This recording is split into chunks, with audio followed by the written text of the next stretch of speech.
Hello and welcome to God's Minute. I'm Pastor Jonathan Conrad. I'm the senior pastor at St. Paul's Lutheran Church in Wilmington, North Carolina. Today we continue our look at Daniel part 1, and our story comes from the 5th chapter of Daniel. So let's get to it right now. King Belshazzar made a great festival for 1,000 of his lords, and he was drinking wine in the presence of the 1,000. Under the influence of the wine, Belshazzar commanded that they bring in the vessels of gold and silver that his father Nebuchadnezzar had taken out of the temple in Jerusalem, so that the king and his lords, his wives, and his concubines might drink from them. So they brought in the vessels of gold and silver that had been taken out of the temple, the house of God in Jerusalem, and the king and his lords, his wives, and his concubines drank from them. They drank the wine and praised the gods of gold and silver, bronze, iron, wood, and stone. Immediately, the fingers of a human hand appeared and began writing on the plaster of the wall of the royal palace, next to the lampstand. The king was watching the hand as it wrote. Then the king's face turned pale, and his thoughts terrified him. His limbs gave way, and his knees knocked together. Then Daniel was brought in before the king. O king, the most high God gave your father Nebuchadnezzar kingship, greatness, glory, and majesty. And because of the greatness that he gave him, all peoples, nations, and languages trembled and feared before him. He killed those he wanted to kill, kept alive those he wanted to keep alive, honored those he wanted to honor, and degraded those he wanted to degrade.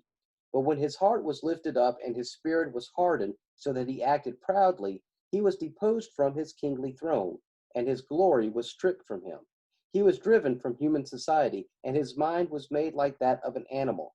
His dwelling was with the wild asses. He was fed grass like oxen, and his body was bathed with the dew of heaven, until he learned that the Most High God has sovereignty over the kingdom of mortals, and sets over it whomever he will. And you, Belshazzar, his son, have not humbled your heart, even though you knew all this. You have exalted yourself against the Lord of heaven.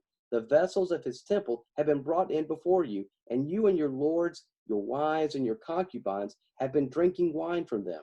You have praised the gods of silver and gold, of bronze, iron, wood, and stone, which do not see or hear or know. But the God in whose power is your very breath, and to whom belong all your ways, you have not honored. So from his presence the hand was sent, and this writing was inscribed. And this is the writing that was inscribed: Mene, Mene, Tekel, and Parsin. This is the interpretation of the matter. Mene, God has numbered the days of your kingdom and brought it to an end. Tekel, you have been weighed on the scales and found wanting. Peres, your kingdom is divided and given to the Medes and Persians. Then Belshazzar gave the command, and Daniel was clothed in purple. A chain of gold was put around his neck, and a proclamation was made concerning him that he should rank third in the kingdom. That very night, Belshazzar, the Chaldean king, was killed. So we get a new chapter and a new king. Belshazzar, King Neb's son, is the new king. Well, at least for this chapter. But that didn't last long, did it? Good old Bel did not learn from his father, and it cost him. Daniel gives him a mouthful, and this is not a critique, this is a smackdown. Bel has not humbled himself before God. Bel has taken very treasured pieces from the synagogue and has used them for his own enjoyment, to drink wine and have fun and party with his friends and family. He has lifted up the false gods like silver and gold. And I like how Daniel reminds Bel that these gods do not see or hear or know. That is a shot. Now, this is a great reminder for us that we have to be aware of the gods in our lives. When we need answers, who do we go to? Do we go to technology? What about the news channels? What about your favorite radio programs? Do you listen to radio and TV stars? Do you listen to the talking heads? They do not see, hear, and know. They do not care, and they never will. And let me repeat that. They do not care about you. They never will. But God does care. God does answer.